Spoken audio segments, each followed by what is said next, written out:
This is our strength, our ability to constantly rebuild no matter what happens. But the Lebanese don't want to just rebuild so that it can be destroyed again. They want to live.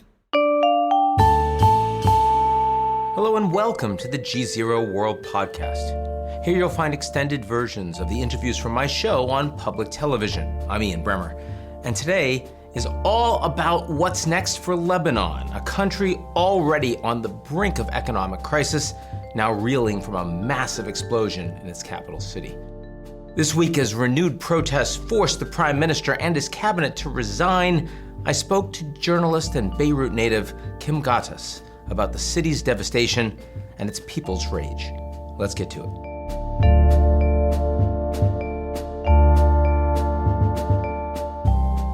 This GZERO World podcast is brought to you by Walmart. Around the world, Walmart aspires to use its strengths to transform the systems on which we all rely, setting ambitious sustainability goals, supporting the communities we serve, and creating development and advancement opportunities for our 2.2 million associates. Learn more at corporate.walmart.com/global responsibility.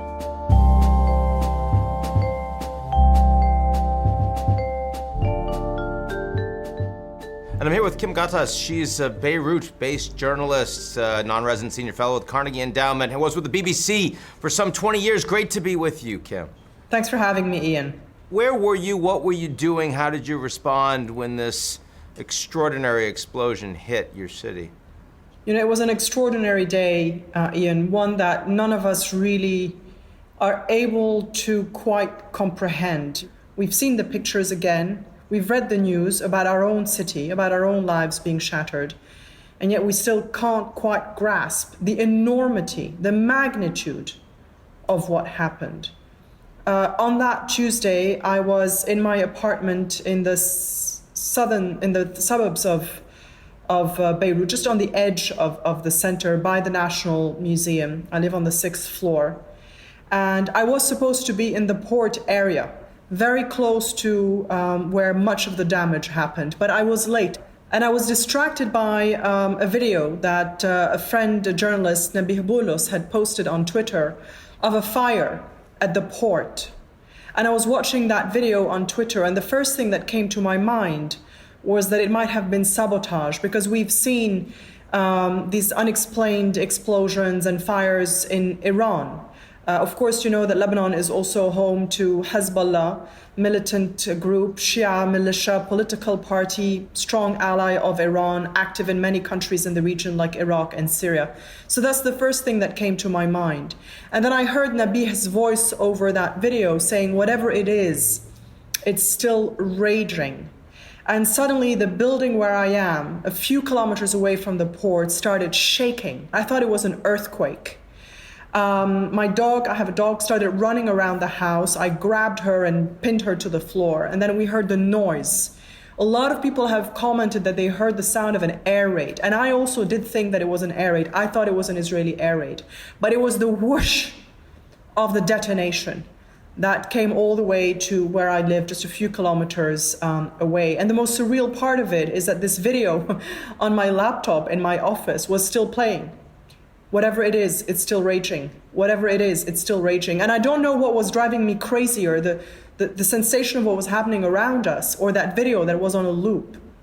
But you know, Ian, a week later, whatever it is still raging. The rage on the streets of Beirut is enormous. The anger and the ineptitude, the mismanagement, the corruption of the government is beyond anything that we have seen. We've seen demonstrations, of course, in Lebanon, hardly new to social dissent, and all the way through the economic collapse, the currency collapse, and now, but is it different? I mean, you know, is it too early to say, but does it feel different? It is very different. It's very different. I just want to give you a little glimpse of what preceded this conflagration. As you so rightly pointed out, we've been through 9 months now of protests, of economic crisis, financial crisis, social crisis, food prices rising, population descending into poverty, All of it because of the inept, corrupt mismanagement of this country over the last 30 years. Sanitation crisis started off a lot of the shit. Everything. People have no access to their money Lebanon's in the banks. Had the problem. Yeah. Their savings wiped out. And then comes this. The sort of, it'll sound flippant, but for lack of a better expression, the icing on the cake, the cherry on top. The idea that our governments, successive governments, because it's not just the ineptitude of this current government, could have let 2,700 tons of ammonium nitrate sitting in a hangar in the port for so many years, with many people warning about the danger, that this could have been allowed, is really quite something. And there are still many unanswered questions about why it was there and what ignited it. But most importantly, why it was there. The other reason why I think this is different is because we've been through a lot in Lebanon. We've been through these last 9 months. We've been through invasions, occupation, civil war, other times of economic collapse. This is a country that is on its knees. And now the people are angry. I have never seen rage like this. Because everyone is affected. This is Beirut. This is the heart of the country. This is key infrastructure. A lot of people say Beirut is the Paris of the Middle East, but I saw a really wonderful tweet saying Beirut is not just the Paris of the Middle East, it's the Beirut of the world. And Beirut means so much to so many people. And it is really emblematic of what remains of coexistence and cosmopolitanism. This life of Levantine cosmopolitanism that has been really directly hit with this explosion, because the area around the port is where the cosmopolitan life of Beirut had reconstituted after the war over time. This is where you had the designers, the ateliers of carpenters, jewelers, couturiers, restaurants, all confessions, all social classes, all ages. And what I see in terms of rage on the streets of Beirut really tells me that this is a make or break moment for Lebanon. We are in an existential crisis.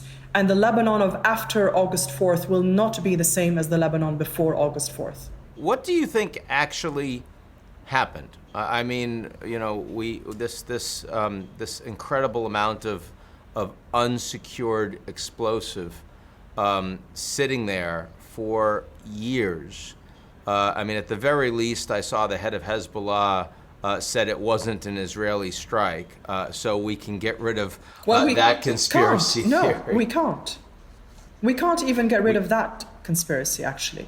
Really? I mean, because in this sort of environment, I mean, huge explosion in Beirut, you would expect there'd be 100,000 different conspiracy theories immediately. No one wants to dismiss that one just yet.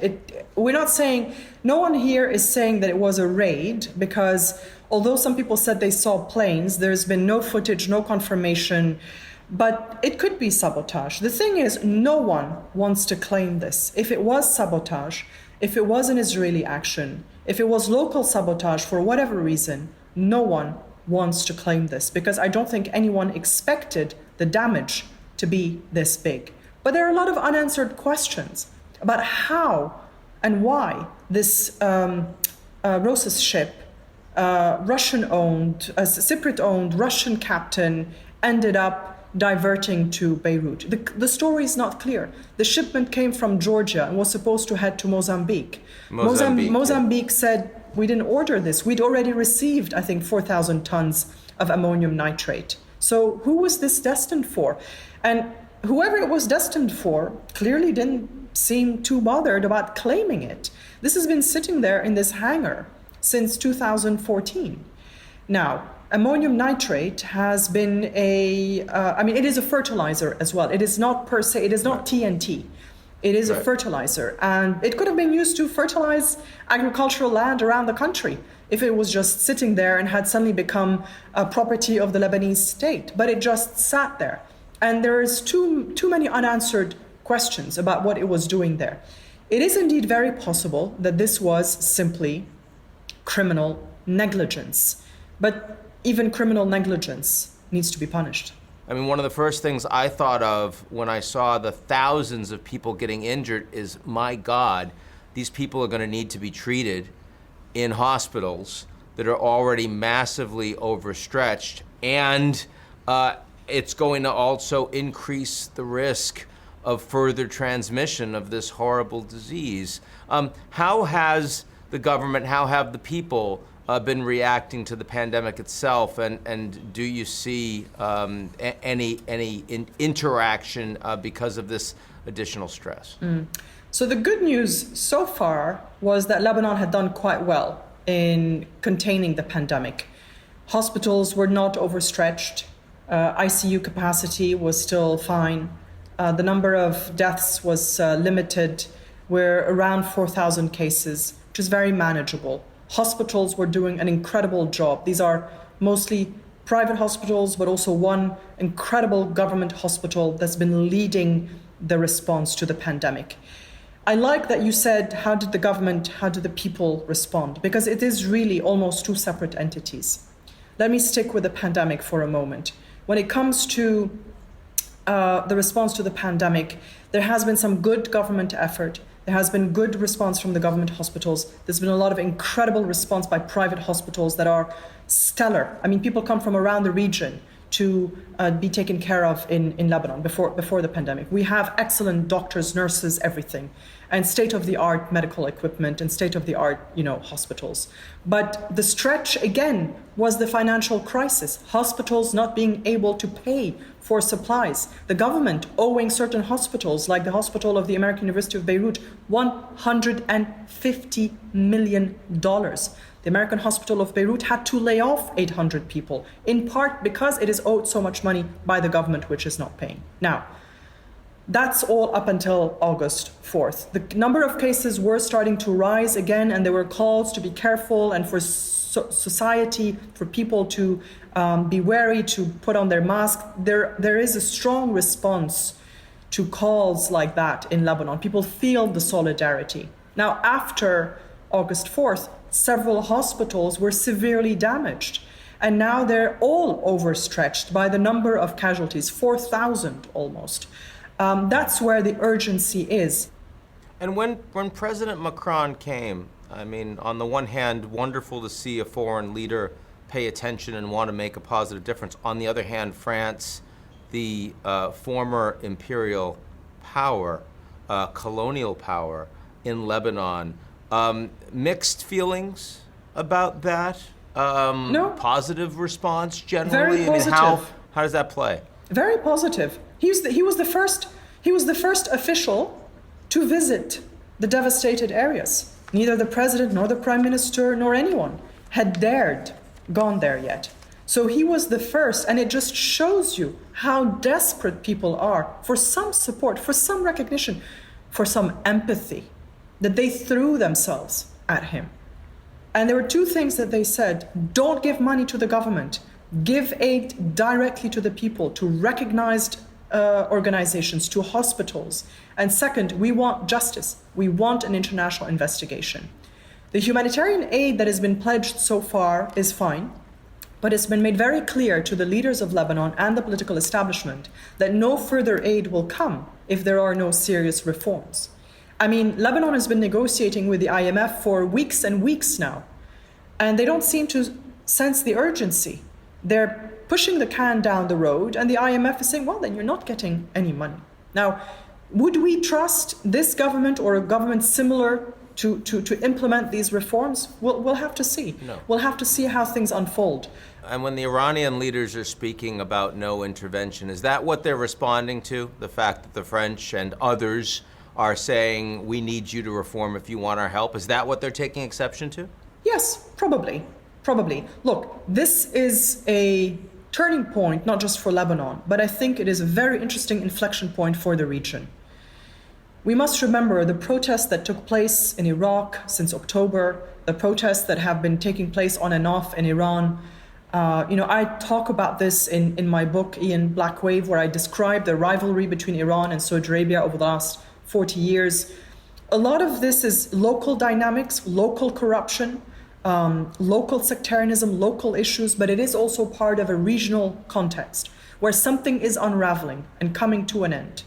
And we don't know yet which way it's going to go, but something is unraveling. And I think that the maximum pressure that is being applied on Iran is making Tehran wonder how this is going to play out for them. And they're watching their ally in Lebanon, Hezbollah, probably feeling cornered. Here in the United States, the president hasn't said much. Originally, he said it was a bomb. That created a bit of a firestorm here, then backed away from it. But has been some announcement of financial aid participating in the broader international effort. Anything you'd like to see from the U.S. that you're not seeing? I think the Lebanese people want to see words of support for the Lebanese people. I think they want to make sure that no one extends another lifeline to the current political establishment and the current political factions. So whether it's President Trump or President Emmanuel Macron or the Prime Minister of the UK, Boris Johnson, I think the message from the Lebanese people is this is a turning point for the country. No one wants a military intervention. No one is calling for that. That's not where we are. We are ready as Lebanese people to build our own future. And we want the world to hold the leaders to account. We want an international investigation. And we want international support and aid for the people and pressure for true reforms in this country. Frequently in situations where the economy falls apart and people feel that there's no one for them, they turn to more radical answers, and organizations like Hezbollah end up doing better in that environment. You don't see that happening in Lebanon right now? I don't. I don't know if I'm naive, but I don't. I don't think that they can increase their popular base. They might do better if the country descends into chaos, because groups like that thrive in chaos. Look at Syria, look at Iraq. Hezbollah is a local Lebanese political party, but it is also a militant group armed to the teeth with the backing of Iran that has decided and taken it upon itself to wage wars in Iraq, in Syria, in Yemen. And the Lebanese are fed up with that. They want to be left alone. They don't want to be dragged into other people's wars. And they feel to some extent hostage to that party, which has a lot of veto power in a lot of the country's decisions, including in the management of key infrastructure like the port. Kind of a personal question, given what just happened. Do you think your future is inexorably in Beirut, or if this experiment, because you said, this is no going back. I mean, can you imagine that you may not be able to stay, you may not want to stay if the government is not able to sort itself out, if the people are not able to come together? Today is not the day to make decisions like this or pronouncements like this. Today, I think people feel that there is an opportunity in Lebanon, that this is a turning point, that we need to come together, that everybody needs to pitch in. I can't build, I don't know how to use my hands, but I can send the message, I can talk about the country, I can write articles, I can do interviews. We all need to be part of this. And what I do know is that many people are leaving, because they want to enable their children to have a better future, to rescue whatever is left of their savings, of their lives, and they were making plans to leave or have already left. You can't blame them. We are a country of emigration over the centuries. That's why there are millions of us around the world. But I also know people who, when this happened, after the first moments of panic and anger and rage and dismay and total heartbreak, have told me, this is the time to stay. This is our chance. This is our chance to reclaim our country from corruption, from sectarianism. As someone who loves Beirut very much, and a place that is so cosmopolitan, and the government, but also the culture, the food, the music, they all bringing together Christians, Sunni, Shia, do you see that same level of unity, of purpose and engagement of everyone together with these demonstrations, or not? Unity is very difficult in moments like these, because people will all want to put forward their vision for how the government has to go forward. And we're not a united country. We are divided to some extent because we are Christian, Muslim, Shia, Sunni, Protestant, Catholic, etc. We are expatriates, diaspora, long-time residents, all social classes, etc. But we are, I think, a majority united in wanting a different future, a future that is non-sectarian, that is non-corrupt, that provides prosperity, justice, dignity for people. I think this is the minimum that everyone almost can agree on. What is going to be very difficult is to determine exactly how to get there. And it is hard to coalesce. Over the last 9 months, as we've been saying, there have been massive protests in the country. And then the COVID pandemic gave a lifeline to the government. Everybody had to stay indoors, and that kind of meant that the protests petered out, a little bit like in Iran and in Iraq. What did not happen in the months preceding the lockdowns was the emergence of a unified leadership for the opposition. And there are many reasons for that. People wanted it to be an egalitarian opposition. They wanted it to be horizontal, grassroots.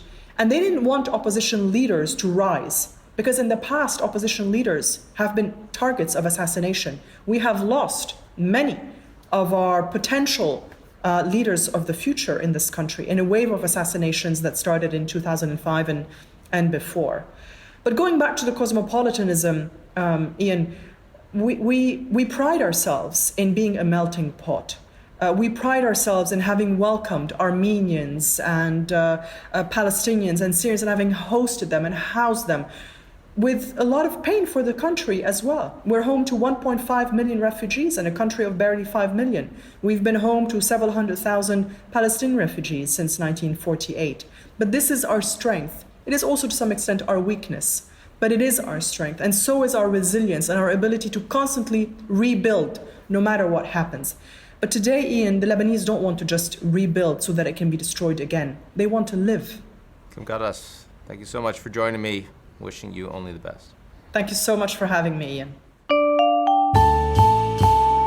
That's it for today's edition of the GZERO World Podcast. Like what you've heard? I hope so. Come check us out at gzeromedia.com and sign up for our newsletter, Signal. This GZERO World Podcast is brought to you by Walmart. Around the world, Walmart aspires to use its strengths to transform the systems on which we all rely, setting ambitious sustainability goals, supporting the communities we serve, and creating development and advancement opportunities for our 2.2 million associates. Learn more at corporate.walmart.com/global responsibility.